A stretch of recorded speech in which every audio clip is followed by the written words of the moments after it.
Selamat pagi Bapak dan Ibu Jemaat yang dikasihi Tuhan. Kita akan mulai ibadah kita pada pagi hari ini. Kita akan menyimak warta kita, warta jemaat edisi tanggal 23 Agustus tahun 2020. Untuk pelayanan pada pagi hari ini, pengkhotbah Bapak Pendeta Yuda Sudarno, liturgis Bapak Andi, organis Ibu Yelis, kolektor Ibu Asmara Lihati dan Bu Naryati. Dan penyambut kita tadi sudah disambut oleh tim COVID-19. Dan untuk pelayanan pada minggu depan, tanggal 30 Agustus yang akan datang, pengkhotbah Bapak Pendeta Yuda Sudarno, liturgis Ibu Vaitarina Yedis, organis Ibu Yesa dan Saudara Rio, kolektor Bu Nurlia Indrayati dan Bu Sri Wahyuni, dan penyambut Saudara Lintong Purba dan Bu Aji. Untuk kebaktian online akan dipertimbangkan sesuai dengan kebutuhan jemaat untuk beberapa waktu ke depan. Jadi nanti akan rencana akan dihentikan atau tetap berjalan, mengingat kebaktian secara langsung sudah bisa kita lakukan walaupun terbatas dan juga bergantian. Dan untuk siaran tunda akan tetap berjalan seperti biasanya. Dan kebiasaan baru atau new normal tetap kita harus lakukan untuk kebaikan dan juga kesehatan bersama. Rajin cuci tangan, menggunakan sabun, memakai masker, dan menjaga kesehatan dengan makan makanan yang bergizi, berpikir positif, dan kita boleh menghindari stres. Dan himbauan untuk khususnya dana sosial bagi kita semua yang sudah terdaftar, untuk boleh memenuhi kewajiban kita, dan mohon untuk apabila memberikan iuran, untuk ditulis namanya dengan jelas. Mohon perhatian kita semua. Jadi kalau untuk persembahan dipersilahkan menggunakan inisial ataupun singkatan-singkatan, tapi khusus untuk iuran dana sosial mohon untuk ditulis nama dengan lengkap dan juga nomor telepon yang bisa dihubungi. Dan nanti boleh langsung diserahkan kepada seksi sosial, dalam hal ini Bapak Yohanes Sinaga, dan juga boleh diserahkan kepada Bu Asmara Lihati. Demikian warta jemaat, kita akan mulai kebaktian kita dengan kita bersaat teduh sejenak.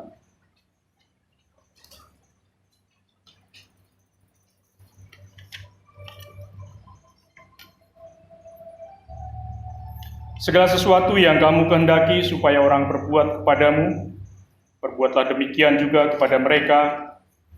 Itulah isi seluruh hukum Taurat dan kitab para nabi. Matius pasal 7 ayat yang ke-12.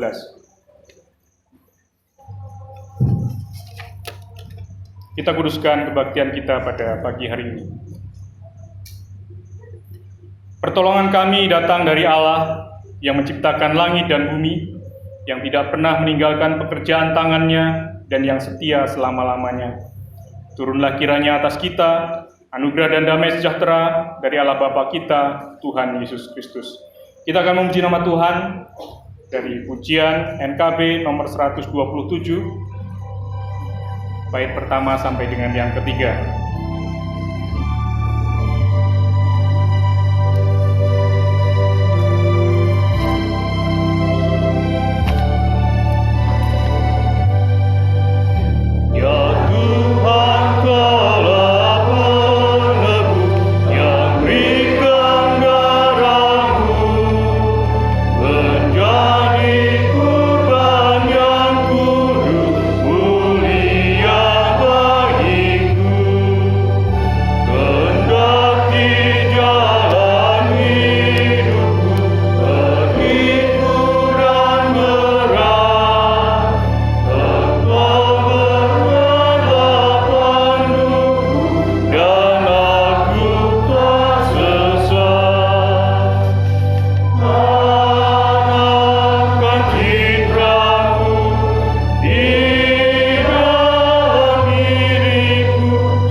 melalui pengakuan iman rasuli kita dengan kita mengucapkan pengakuan iman rasuli secara bersama-sama. Aku percaya kepada Allah, Bapa yang Maha Kuasa, Kala langit dan bumi, dan kepada Yesus Kristus, anaknya yang tunggal Tuhan kita, yang dikandung daripada Roh Kudus, lahir dari anak darah Maria, yang menderita sengsara di bawah pemerintahan Pontius Pilatus, disalibkan, mati dan dikuburkan, turun ke dalam kerajaan maut. Pada hari yang ketiga, bangkit pula dari antara orang mati, naik ke surga, duduk di sebelah kanan Allah, Bapa yang Maha Kuasa, dan akan datang dari sana untuk menghakimi orang yang hidup dan yang mati. Aku percaya kepada Roh Kudus, gereja yang kudus dan am, persekutuan orang kudus, pengampunan dosa, kebangkitan daging, dan hidup yang kekal. Amin. Kita akan berdoa. Ya Tuhan, kami ucap syukur atas berkat Tuhan.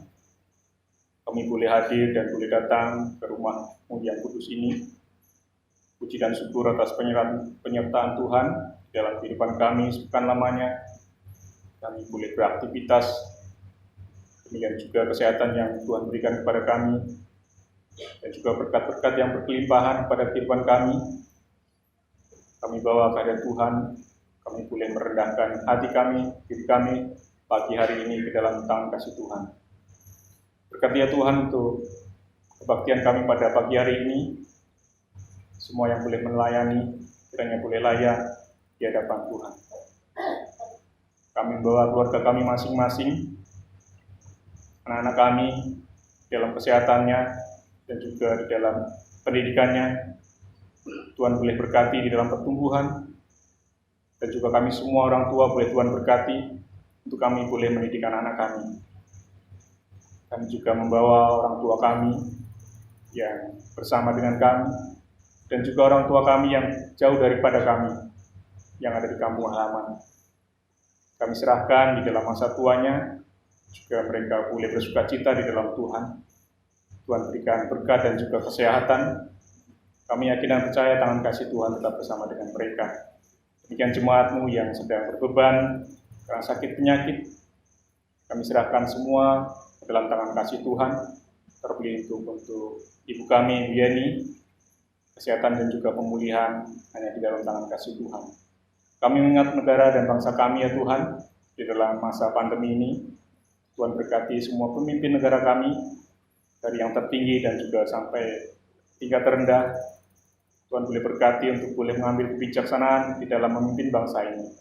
Sehingga di dalam masa pandemi ini, semua kami rakyat Indonesia boleh bersatu padu untuk saling mengingatkan, untuk kami semua boleh terlepas dari pandemi COVID-19 ini. Demikian juga kami mengingat ya Tuhan, untuk pelayan-pelayan Tuhan di seluruh negeri ini dan juga di seluruh dunia. Tuhan boleh berkati mereka, semua misionaris yang boleh ambil bagian di dalam pelayanan kasih Tuhan. Tuhan boleh berserta mereka. Kami mengingat ya Tuhan, untuk gereja bersama di tempat ini, di dalam masa pandemi ini ya Tuhan, berikan kesatuan, terlebih khususnya untuk pembangunan ruang sekolah minggu. Dan yang Kau juga memberikan kesatuan hati kepada semua pengurus GBCR. Kiranya boleh mengambil keputusan yang terbaik untuk terlaksananya pembangunan ruang sekolah minggu. Kami serahkan semuanya Tuhan dalam tangan kasih Tuhan. Di dalam nama Tuhan Yesus kami ucap syukur dan berdoa. Amin. Kita akan memuji nama Tuhan dan juga kita akan memberikan persembahan dengan pujian NKB nomor 165, bait 1 sampai dengan yang ketiga. Amin.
akan membaca firman Tuhan dari kitab Yosua pasal 7 ayat 1 sampai dengan 12. Saya akan membacakannya untuk kita semua. Dari kitab Yosua pasal 7 ayat 1 sampai dengan yang ke-12. Dosa dan hukuman akan. Tetapi orang Israel berubah setia dengan mengambil barang-barang yang dikhususkan itu. Karena Akan bin Karmi bin Zabdi bin Zerah dari suku Yehuda mengambil sesuatu dari barang-barang yang dikhususkan itu, lalu bangkitlah muka Tuhan terhadap orang Israel. Yosua menyuruh orang dari Yeriko ke Ai yang letaknya dekat Bet Awen di sebelah timur Betel, dan berkata kepada mereka demikian, "Pergilah ke sana dan intailah negeri itu." Maka pergilah orang-orang itu ke sana dan mengintai kota Ai. Kemudian kembalilah mereka kepada Yosua dan berkata kepadanya, "Tidak usah seluruh bangsa itu pergi, biarlah hanya kira-kira 2 atau 3.000 orang pergi untuk menggempur Ai itu. Janganlah kau susahkan seluruh bangsa itu dengan berjalan ke sana, sebab orang-orang di sana sedikit saja." Maka berangkatlah kira-kira 3.000 orang dari bangsa itu ke sana, tetapi mereka melarikan diri di depan orang-orang Ai. Sebab orang-orang Ai menewaskan kira-kira 36 orang dari mereka. Orang-orang Israel itu dikejar dari depan pintu gerbang kota itu sampai ke Sebarim dan dipukul kalah di lereng. Lalu tawarlah hati bangsa itu amat sangat. Yosua pun mengoyakkan jubahnya dan sujudlah ia dengan mukanya sampai ke tanah di depan tabut Tuhan hingga petang, bersama dengan para tua-tua orang Israel, sambil menaburkan debu di atas kepalanya. Dan berkatalah Yosua, "Ah Tuanku Allah, mengapa engkau menyuruh bangsa ini menyeberangi sungai Yordan, supaya kami diserahkan kepada orang Amori untuk dibinasakan? Lebih baik kalau kami putuskan tadinya untuk tinggal di seberang sungai Yordan itu. Oh Tuhan, apakah yang akan kukatakan setelah orang Israel lari membelakangi musuhnya? Apabila hal itu terdengar oleh orang Kanaan dan seluruh penduduk negeri ini, maka mereka akan mengepung kami dan melenyapkan nama kami dari bumi ini. Dan apakah yang akan kau lakukan untuk memulihkan namamu yang besar itu?" Lalu berfirmanlah Tuhan kepada Yosua, "Bangunlah, mengapa engkau sujud demikian? Orang Israel telah berbuat dosa. Mereka melanggar perjanjianku yang kuperintahkan kepada mereka.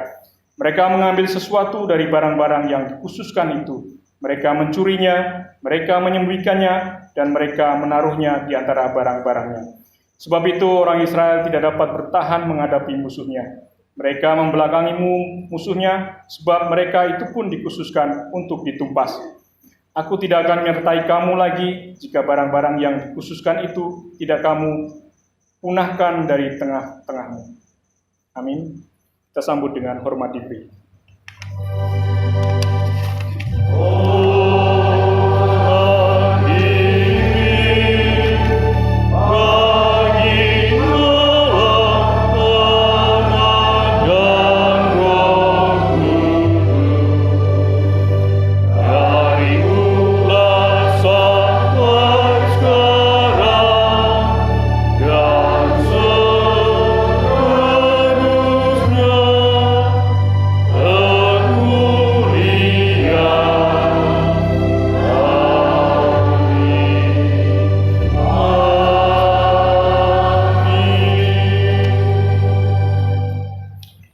Kita akan mendengarkan firman Tuhan yang akan disampaikan oleh Bapak Pendeta Yudas. Sebelumnya kita akan mengujikan nama Tuhan dari pujian NKB nomor 206. Kita akan pujikan bait pertama sampai dengan yang ketiga.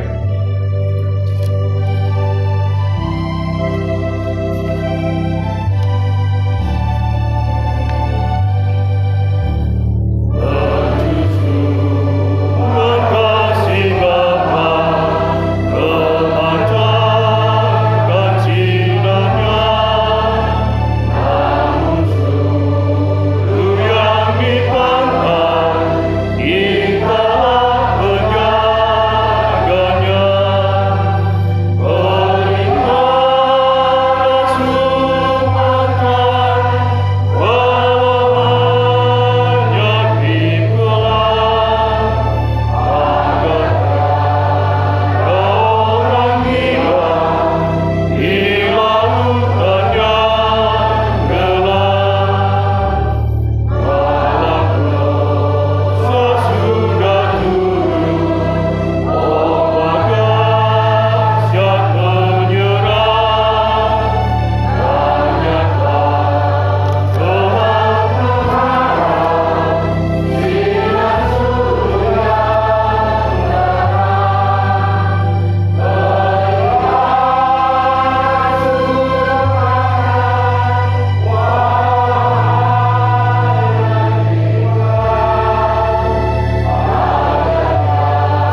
Baik, jemaat yang dikasihi oleh Tuhan kita Yesus Kristus, hari ini kita membaca dari kitab Yosua.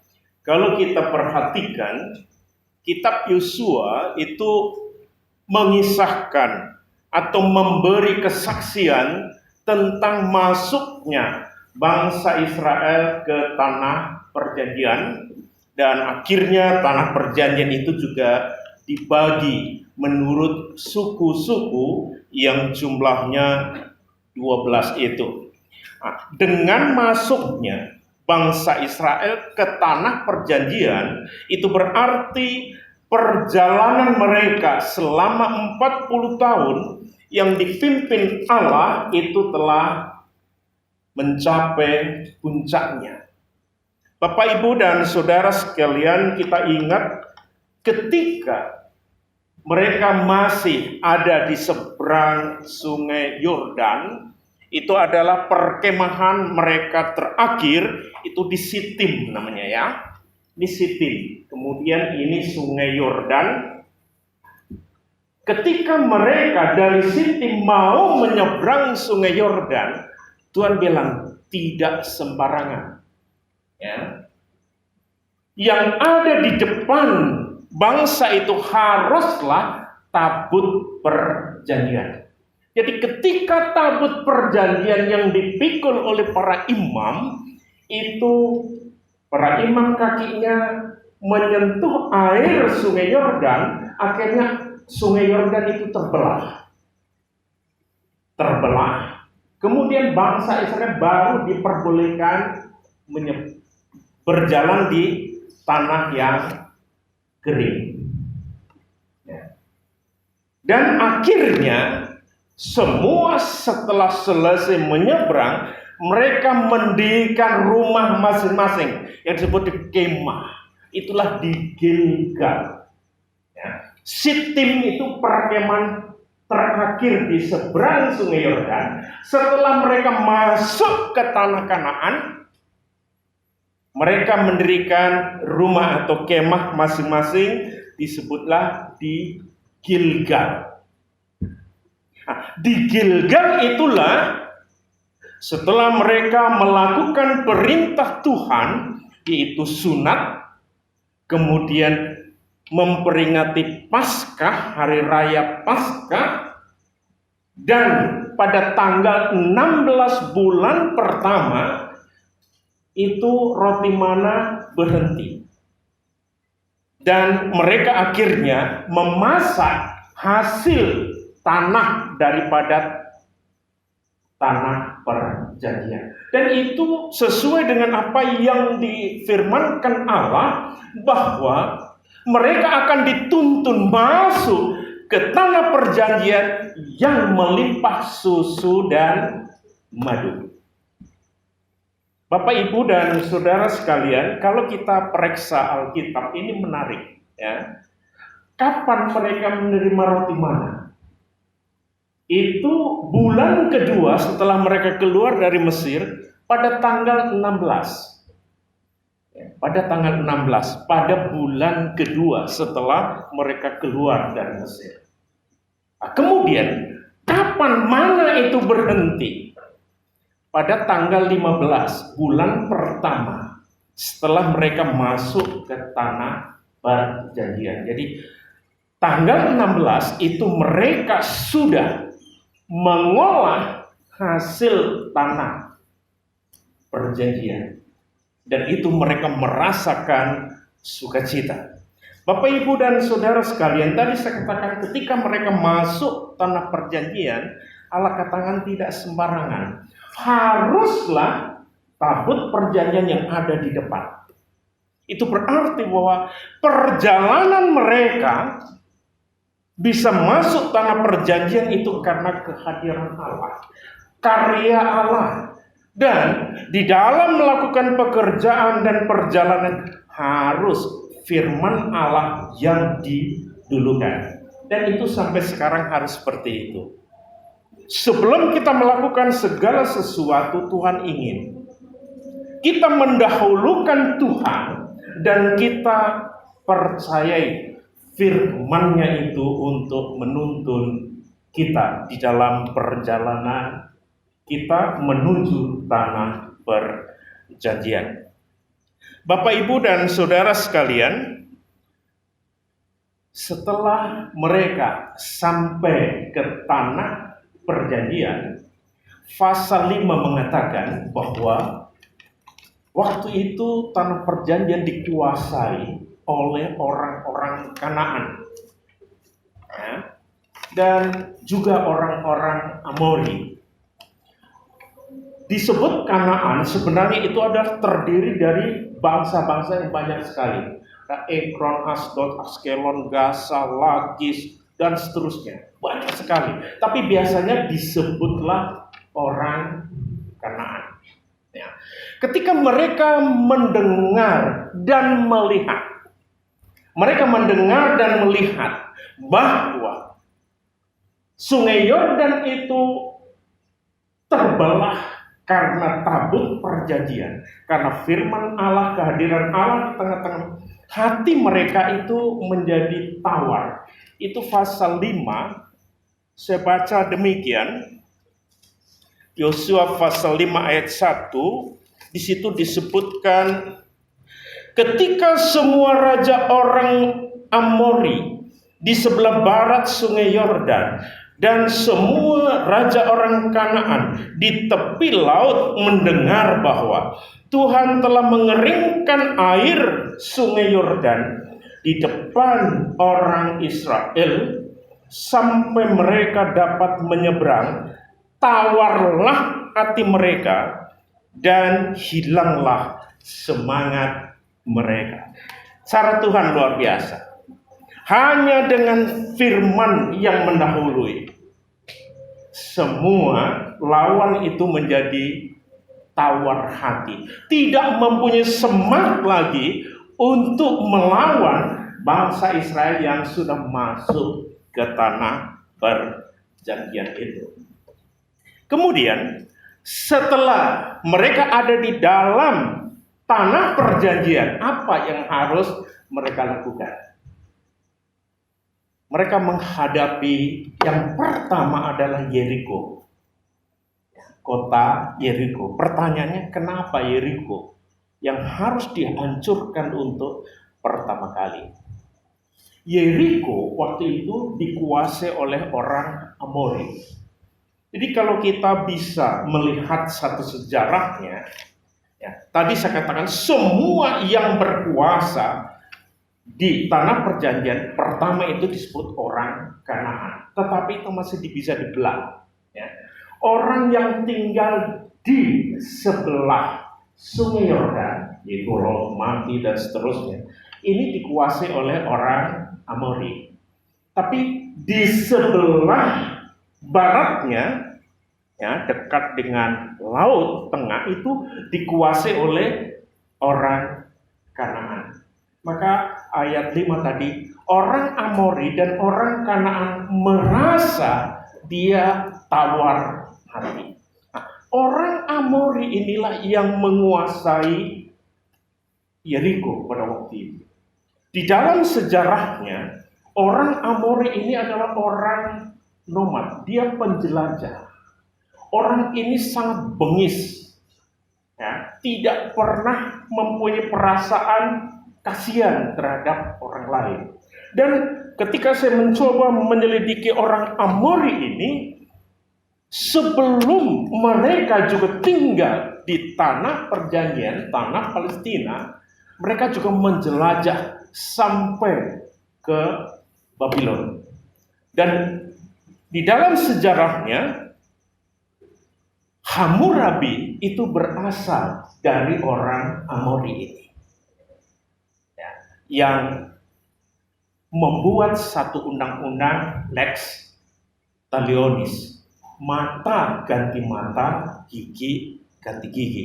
Itu adalah orang Amori.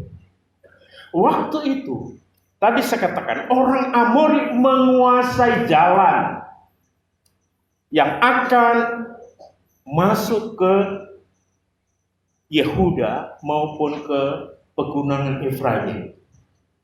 Mereka ada satu kekuatan, yaitu kubu-kubu dan juga tembok-tembok yang sangat besar. Maka ketika Yosua melihat, aduh, bangsaku ini tidak pernah mempunyai pengalaman untuk menghancurkan tembok itu. Bagaimana ini? Ketika dia melayangkan pandangannya itu, di depannya berdiri seorang laki-laki yang mengatakan, aku panglima bala tentara Allah. Bapak, Ibu, dan saudara sekalian, dari sini kita melihat bahwa Yahweh yang akhirnya menjelma menjadi manusia yang bisa dilihat banyak orang, itu Yesus, sebenarnya di dalam perjanjian lama sudah sering menampakkan diri dalam wujud manusia. Kepada Abraham, Yahweh, Yesus juga menampakkan diri. Kepada Yosua juga sama. Yahweh yang kemudian disebut Yesus menampakkan diri di dalam wujud manusia, yang memberi satu harapan kepada Yosua bahwa aku yang akan memimpin peperangan ini. Jadi penguasaan Kanaan juga penguasaan Yeriko bukan karena kekuatan militer, tetapi itu adalah karya Allah yang sangat agung yang dinyatakan kepada bangsanya atau kepada dunia pada umumnya pada waktu itu. Itulah sebabnya ketika bala panglima tentara surga ini memimpin peperangan, hanya minta, kau harus taat dan percaya. Dua hal itu yang diminta, percaya dan taat.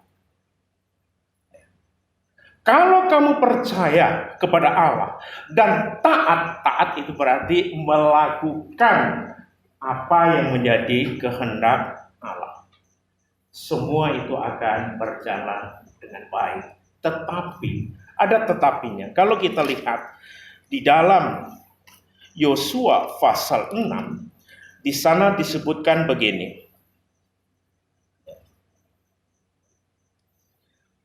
Lalu pada ketujuh kalinya, ketika para imam meniup sangkakalanya, berkatalah Yosua kepada bangsa itu, bersoraklah, sebab Tuhan telah menyerahkan kota ini kepadamu. Dan kota itu dengan segala isinya akan dikhususkan bagi Tuhan untuk dimusnahkan. Jadi Yeriko dan semua isinya itu dikhususkan bagi Tuhan, artinya adalah untuk dimusnahkan semuanya, ya. Supaya jangan kamu mengambil sesuatu dari barang-barang yang dikhususkan itu setelah mengkhususkannya, dan dengan demikian membawa kemusnahan atas perkemahan orang Israel dan mencelakakannya. Aturan dari Tuhan, semua kekuatan, semua tembok Yeriko semua akan sirna, akan jebol dengan kekuatan Tuhan. Tapi Tuhan minta, ya, kamu harus percaya ini, tapi kamu harus juga taat. Taatnya apa? Apa yang ada di dalam reruntuhan Yeriko tidak boleh satu orang pun mengambilnya.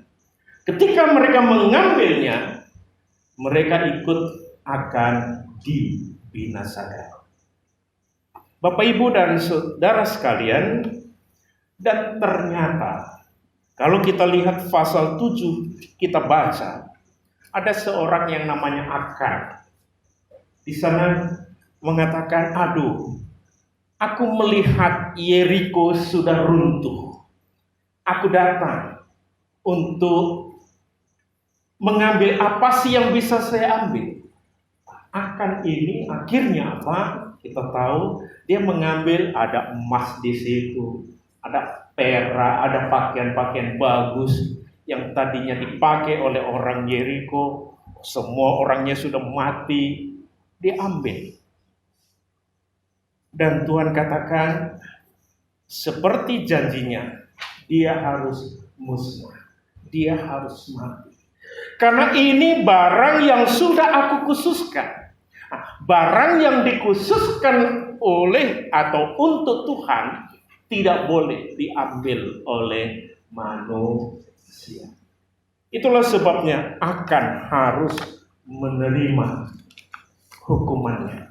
Bapak Ibu, kita tahu akan akhirnya dibakar, ya. Dia dapat hukuman dibakar. Kemudian tidak hanya itu, kalau kita lihat setelah dibakar, dia harus mayatnya itu terus ditumpukin dengan batu yang mungkin kita sebut itu batu nisan. Ya, akan artinya adalah orang yang membuat masalah, itu namanya akan. Karena dia membuat masalah, akhirnya apa? Tadi sebutkan 36 rakyat Israel mati. Hanya karena perbuatan akan yang suka membuat masalah itu.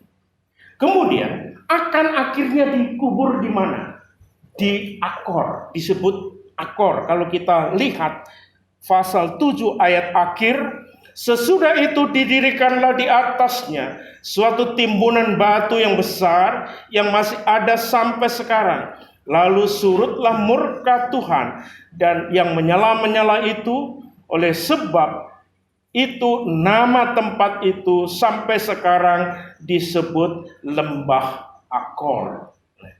Lembah Akor artinya itu adalah lembah atau tempat orang yang membuat masalah. Ya, itu apa? Batu nisan yang sangat indah. Ya, jadi semua orang kalau melihat batu nisan daripada akan, ya, oh, inilah orang yang suka membuat masalah.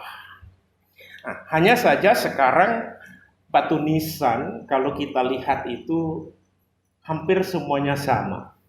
Ya, ketika terakhir kita mengebumikan Pak Raja Guguk, saya coba berjalan sedikit.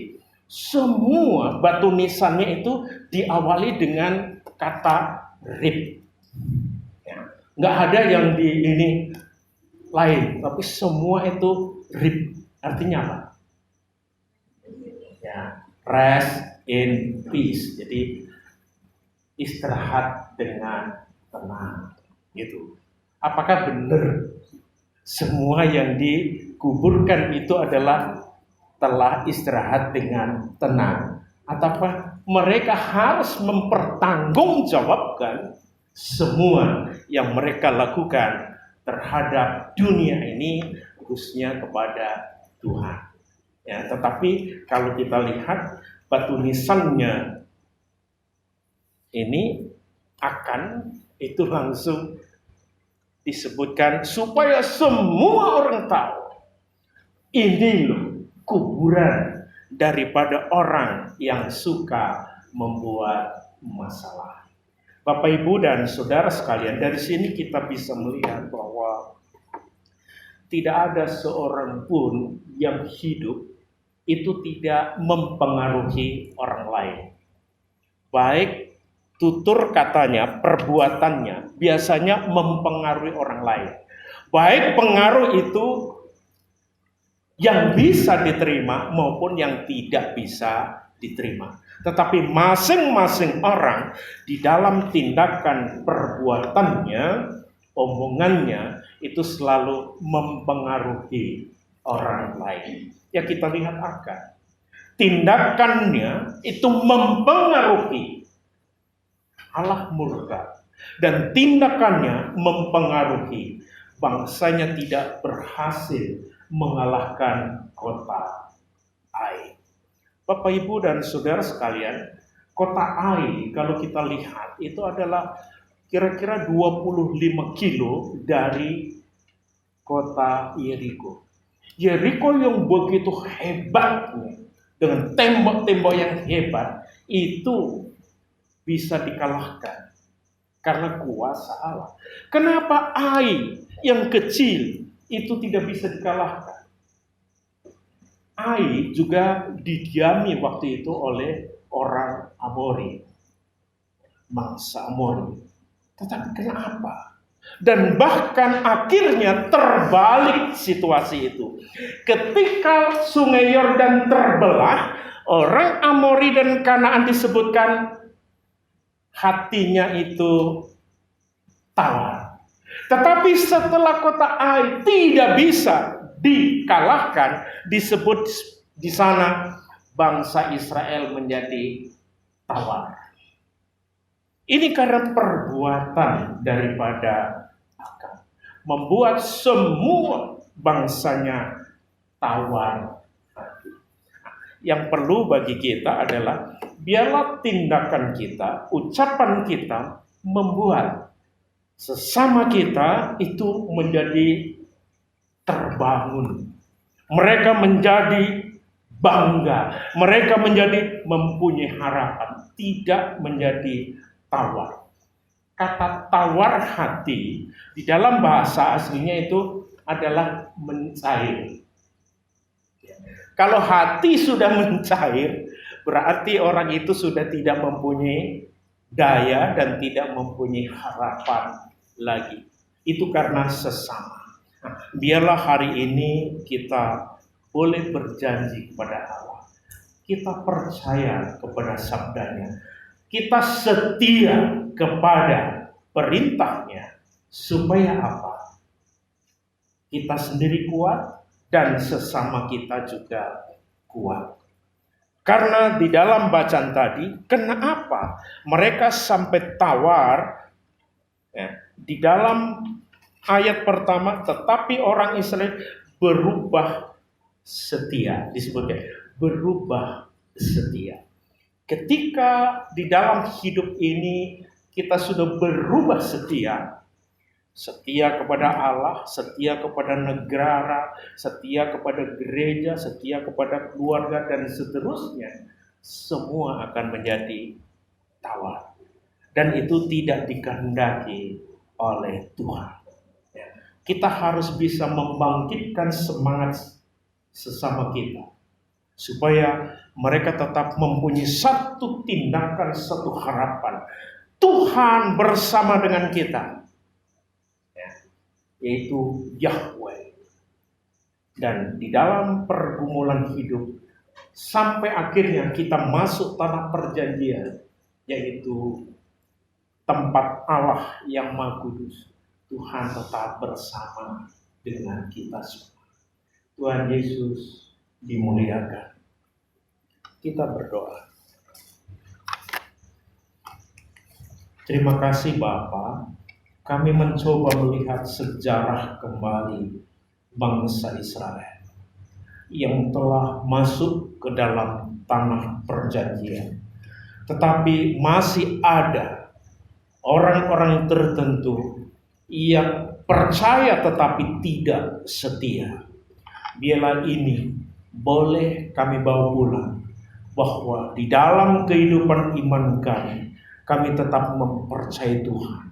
Kami setia melakukan perintah-Mu Bapa, supaya apa yang kami lakukan boleh membangunkan semangat sesama kami, semangat anak cucu kami, semangat gereja, semangat pemerintah dan bangsa kami, dan bahkan semangat pribadi dan keluarga kami untuk terus meniti kehidupan ini lebih baik karena Tuhan memimpinnya.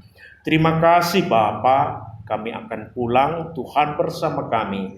Di dalam nama Tuhan Yesus kami berdoa. Amin. Kita angkat satu pujian untuk kemuliaan Tuhan.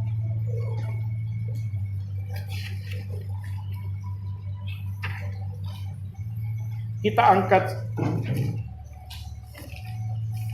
satu pujian nomor 196.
Jemaat kami jemput untuk bangkit berdiri. Kita ucapkan doa Bapa kami bersama-sama, kemudian masuk ke doksologi. Bapa kami yang di surga, dikuduskanlah namamu, datanglah kerajaanmu, jadilah kehendakmu di bumi seperti surga. Berikanlah kami pada hari ini makanan kami secukupnya, dan ampunilah kesalahan kami juga mengampuni orang yang salah. Janganlah kami mencoba, lepaskan daripada jahat, mempunyai dan kuasa dan kemuliaan sampai selama-lamanya. Amin. Doksologi. Puji Allah.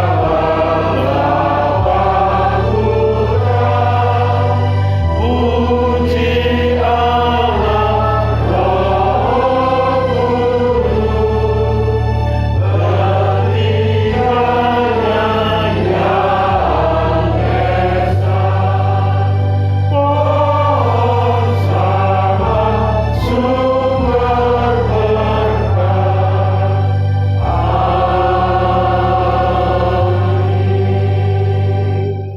Jemaat, mari kita percaya kepada sabda Allah. Kita setia melakukannya dan kita mohon berkat-Nya. Anugerah Tuhan kita Yesus Kristus yang melampaui segala akal manusia kiranya diberikan kepada kita hari ini.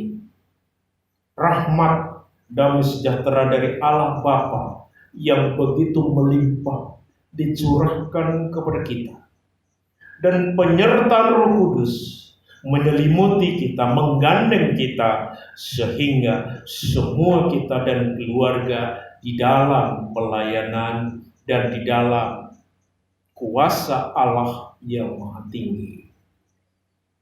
Amin.